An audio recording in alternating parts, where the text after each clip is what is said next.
We go forever and ever, yeah. You know that I'm much better, yeah. You wish that you can do better, no, I won't let up, We go forever and ever, yeah. I go and create the pressure, yeah. You wish that you can do better, You wish that you can do better, yeah.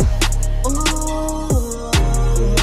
We go forever and ever. We go forever and ever. Welcome everyone to Coaching in Session. My name is Michael Reven, and I'll be your mindset coach today. And today we're going to be talking about the idea of small victories. And I was thinking about where this idea came from. I know it didn't come from me. I think it came from maybe a book or maybe a life coach that I worked with in the past. But the idea of small victories, we focus on small aspects of our successes. It's not so much about the bigger picture. For example, let's say you want to cut the lawn. A small victory might be that you cut the front, maybe not the back. We're going to chalk that up to being a small victory, especially if it's hot in Texas and you are just drenched in sweat. Maybe you want to push forward and get it done and not have to worry about it. Maybe you're going to split it up. You're going to do the front one day and the back another day. There's nothing wrong with that. Maybe you have a spouse and they say, well, why'd you not cut the back of the lawn? And they're giving you crap for not cutting the back of the lawn. It's very negative, right? Negative type of thinking, right? It's start very argumentative. But you can focus on that front lawn. You can talk about the small victory. And you can explain your situation. That I did the front lawn today and I'm going to do the back tomorrow. Now, they're not understanding that you definitely need a relationships coach, or you need to figure out what's going on in your relationship, because if they can't see that you're doing work and you're making progress and you're being beneficial to the family and the household, maybe there's some issues that stem from more than did you just cut the lawn only in the front and not the back, or that you only made breakfast and not dinner. We have to look at other people's situations and not just ours. And the idea of small victories, we look at the whole situation, not just ours, not just the moment. And I'm going to be breaking down in my most recent blog, small victories. And this is going to be a tune-up series. So again, tune-up series are going to be a little bit more intricate in the sense of mindset. So if you don't have a good mindset, you might have a difficult time understanding what small victories entail. But if you do read the blog, you will get a good understanding, especially if you read it a couple times. And of course, listening to this episode is really going to help you understand the concept of small victories. So let's get into that blog right now and let's start breaking down the idea of small victories.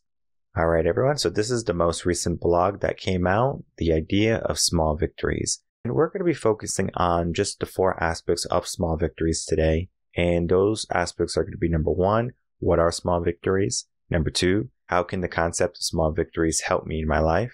3, why are small victories important? And 4, how to focus on small victories. And when we can look at this aspect of small victories, we can really get a good understanding of what small victories are and then how to implement them in my life. And I'm going to give you real life examples of how you can do that. I do it in the blog too. I do break it down into each section so you can easily follow the blog if you don't have time to listen to the whole episode of the podcast, but you can do it here or you can do it on the episode. So let's get into the first area, and that is, what are small victories? So I talked about the idea of small victories already being just a small aspect of what it entails to complete a goal.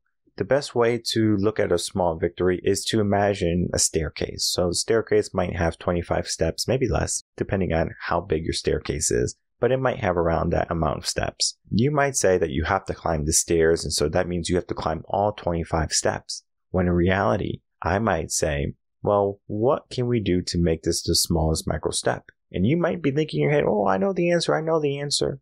Take the first step. So step number 1, right? That's a great small victory. But what happens if step number 1 is too big? Does a baby typically take the first step? No. They might put their hand on the first step. So their foot's not touching the first step. Their hand is touching the first step so they can create balance. Maybe they're touching the railing. So depending on your situation, who you are, where you are in your life, this small victory is going to be different for you. And I say that, and I give the example of a child versus an adult, because an adult is typically going to take the first step. Maybe if you're older and you need some more support, you might hold a railing and then take the first step. You are figuring out what you need in order to get to the top of the staircase. All 25 steps are going to be completed. But if we have a hard time breaking down the idea of what a small victory is in the sense of the whole entire staircase or a goal, it becomes difficult to allow the brain to perceive that goal as attainable or to see it not as a challenge. Because when we have a hardship or when we have something that's going to be a little bit more daunting, it becomes like, oh my goodness, I don't know if I can do this, or this is a lot of work, I want to give up. Because if I didn't say your staircase was 25 steps, I said your staircase is 2,000 steps. You're going to say, wow, that's a lot of steps, number one. But then at the same time, how long is it going to take me to climb these steps? Am I in the right shape to climb these steps? Am I going to give up half of the way? And sometimes some people are going to say, I can do it, and they try and they give up. And it's the idea of small victories that can allow you to take those 2,000 steps. Maybe not today, maybe not tomorrow, maybe not in a week, but eventually. We might say, I'm going to climb 1 flight of stairs, so you're going to climb maybe 10 or 20 of those steps per day. So eventually you're going to accumulate those 2,000 steps. So as soon as the brain sees that you accumulated 2,000 steps, depending on how long it takes you, you are going to figure out, well, I just climbed 2,000 steps. It took me this long. And then you just have to figure out how can you make it shorter, the shorter step. Because you were taking the small steps and having small victories. And now you just have to show the brain that, hey, yes, I can do this. Yes, it's possible. And this is the proper order I'm doing it. I'm breaking things down into the micro step. The idea of small victories is looking at a moment in your day where you can call it a win. I often like to use the gym as an example. I use it as an example in the blog. You might think that a small victory for going to the gym is that you have to work out for an hour. That's a goal. We should make our first initial trip to the gym as seamless as possible. Maybe you go inside and you chalk it up with the receptionist and you say, hey, how you doing? Blah, blah, blah. Maybe you spend 2-3 minutes there. Maybe you go to the locker room, you spend another couple minutes there, and then you go home. You might think that's a waste. It is not. You are creating the habit of going to the gym. If you don't have the habit of going to the gym, you are creating the habit of going to the gym. Now, eventually, what we do from there is we say, we're going to work out for a minute, maybe 10 minutes, and we slowly accrue a time in the gym. So now we are going to reach that hour mark, but we don't do it cold turkey. One of the best examples I can give you, especially today, is New Year's resolutions. Right now, we have New Year's resolutions around the corner, or it just passed, depending on when you listen to this episode. You said you're going to do something. You said you're going to go to the gym, and you say, I'm going to the gym. You go to the gym. You're doing great. I love it. How long would that last? Because you just went in cold turkey. You said, I'm going to get a trainer. I'm going to go to the gym for 3 hours a day. I'm going to get the body that I should have or the body that I want. Guess what? In 3 months, you're going to say, you know what? Maybe I shouldn't go to the gym today, right? I'm not feeling too good, right? Maybe I got a headache or a migraine. I can't do it today. My tummy hurts. Whatever excuse we give ourselves to not go to the gym, and then becomes a habit. So we were doing something for 90 days and we were doing really well, but then we stopped. Why did we stop, right? And it's because we didn't give ourselves that small victory in the beginning. We gave ourselves a big goal. Nothing wrong with taking more than you can chew, as long as you're willing to take those chops and to keep on chewing until you can swallow it. The problem is, many people, they spit it out. They say, it's a bad taste, or it's too much work, or my jaw hurts. Guess what? You have to be consistent in your actions, whatever you do. And the small victory aspect of this blog is going to be helping you pinpoint exactly where you want to be, and then helping you get there in the smallest step possible. And it's the small steps that add up to the big steps. And I think sometimes people think, oh, I'm not doing enough. Well, if you're taking no action, that's even worse than taking small action. So I would rather you take small action and then create a longevity in that action versus taking massive action, stopping, and then all of the work that you just have done or completed is null. So you want to make sure you remain consistent in the process of small victories. And then we get into step 2. How can small victories help in my life? Well, the brain loves easy. The brain wants something that is going to be as simple as possible. And if we can break down a step to as simple as possible, then guess what happens? The brain perceives the task or the goal or the challenge as something that's not going to be daunting. You might, again, look at the staircase and you might say, well, if I take 1 step today, that's nothing.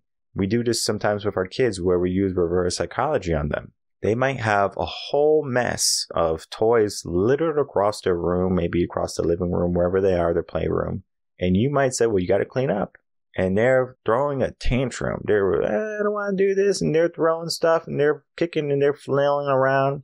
And you simply say, I understand this is a lot of toys, right? You can get agreements, or maybe they can keep on yelling. Well, let's do this. How about you only pick up 2 toys right now? And then we'll go out and we can go get some snacks, and then we can come back and we can pick up the rest. How does that sound? It's going to sound more pleasing to them because they get to see, oh, well, I only have to pick up 2 toys and there's like 10 or 20 toys. But then they don't see the entire goal later, right? Because then they got the snacks, and then now they have the energy, and we can go back after the snack. Okay, well, let's clean up again, and we can start that process. Because what we did initially is we told them, you can have a small victory right now, and that small victory is going to help you look at the bigger tasks later as not that big. So in the moment, they don't want to clean up. They will clean up. It's just that how do you ask them to clean up? Oftentimes parents say, well, we're not leaving until you do this. Well, it's going to take quite some time for their mind to finally get over that hurdle of, well, mom or dad is not fooling around. I better do this. And this is not to say that you should just have your kids clean up 2 toys. This is the idea of small victories, because you don't have to do it with kids. You can do it with adults. You can do it with teenagers. It doesn't matter who you do it with. You can do it with any type of person, any type of mindset. For an adult, for example, you might tell them that maybe they have to do the dishes. Now, there might be a whole sink of dishes, but that doesn't mean that you can't do some dishes. So you might say, well, I'm going to do half the sink.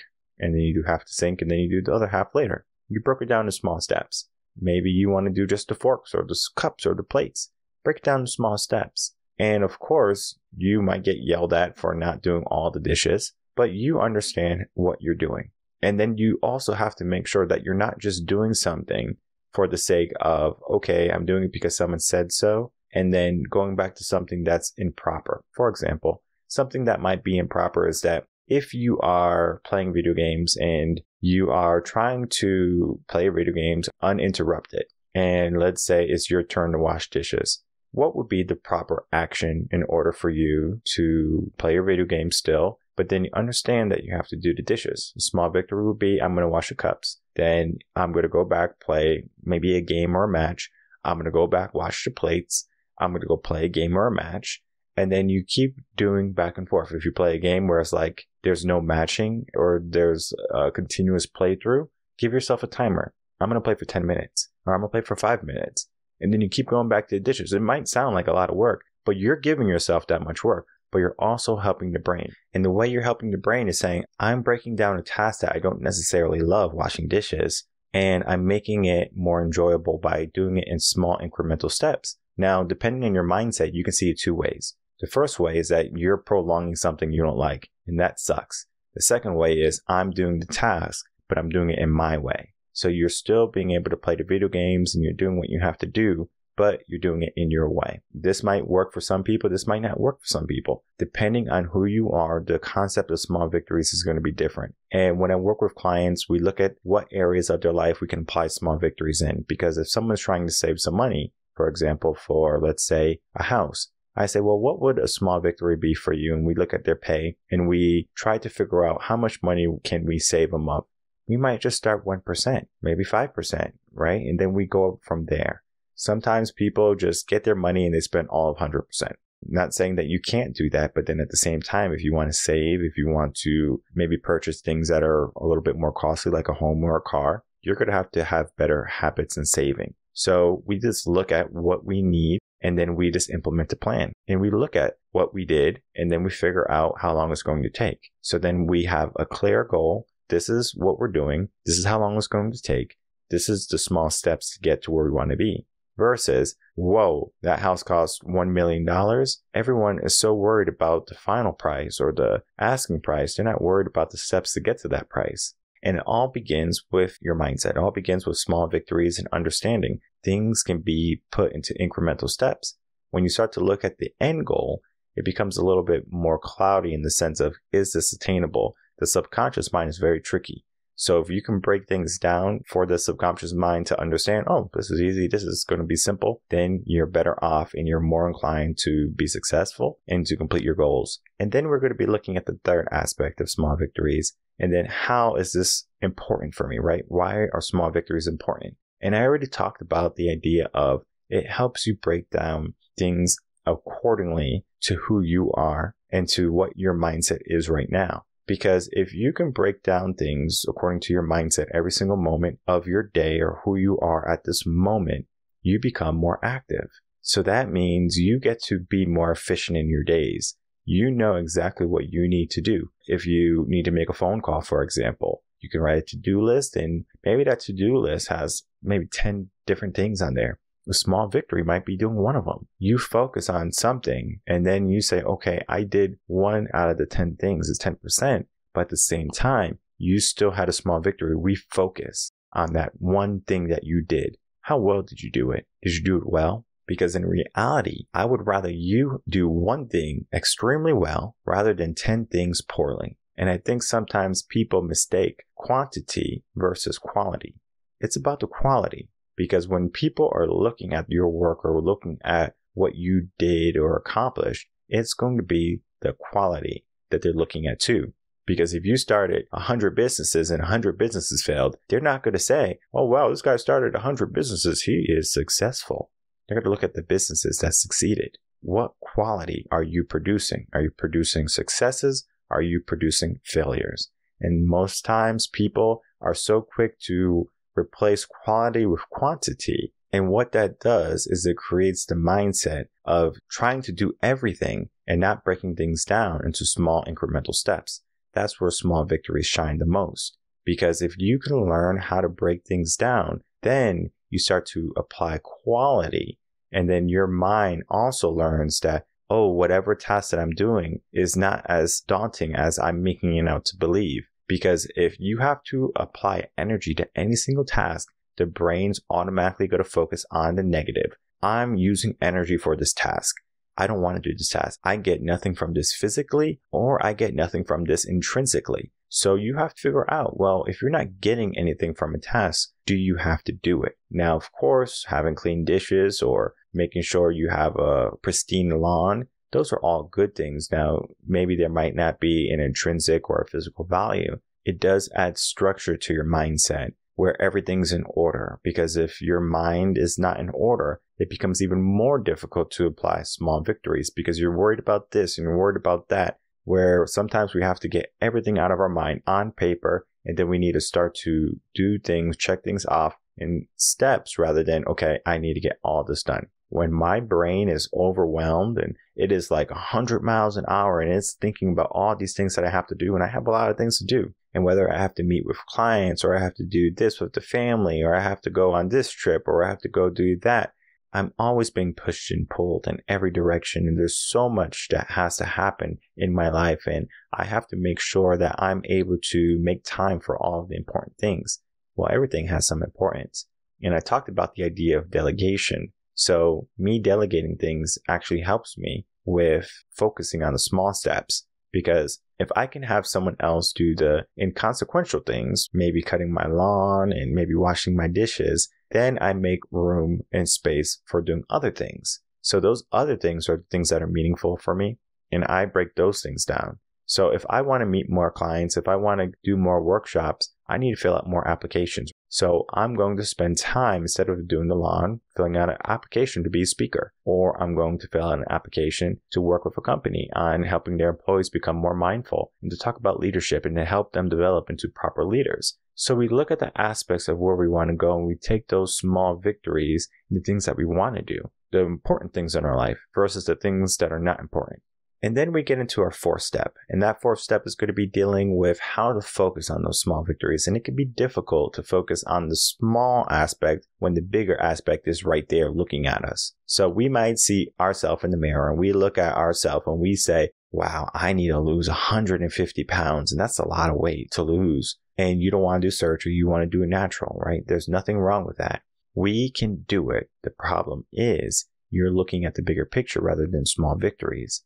And if you focus, I'm going to lose 5 pounds, you are going to be more inclined to sticking to your diet or to losing that weight versus if you said, I want to lose 150 pounds. People who say they want to lose a certain amount of weight are less likely to lose that amount of weight, any weight at all, or lose weight and then regain the weight very, very quickly. And the reason why is because they are motivated, motivation is temporary, to do something, but they're not committed to maintaining what they have done. But if you give yourselves maybe 12 months to lose a certain amount of weight, you can do it. Maybe you give yourself 2 years. That's even better. You can do it. And you say, I'm going to lose 5 pounds a month. And you lose 5 pounds a month. That's just over 1 pound a week. So now you are saying, I only have to lose a little over a pound a week. That's attainable for the subconscious mind. Versus, I need to lose 150 pounds. Subconscious mind is going to say, are you nuts? You know how much energy that's going to take? It's going to take a lot. It's going to take a lot of commitment. It's going to take a lot of pain. And the moment you start going to the gym, you start working out, and you start creating better eating habits, you're going to meet a lot of resistance because you're going to get those cravings for those carbs and those sugars, and it's going to be hard to resist them. But if you do it in small steps, you still can have your pizzas, and you still can have your sugars and your sweets. There's nothing stopping you from living your life the best way you can and still accomplishing your goals. It's the idea of small victories where we focus on that 1 pound a week or that 5 pounds a month, and we move from there because you're more inclined, again, to achieve your goals if you can break them down. Learning how to focus on the small victories is learning how to break down something in your life to the smallest step possible. Maybe you want to start a relationship. What do you have to do? Maybe join an online dating site and you say, I'm going to send 1 message a day. Maybe you say, I'm going to send 5 messages a day. And then eventually, maybe you send 100 messages in a week or in a month. And out of those 100 messages, maybe you get 5 or 10 people that you enjoy having conversations with.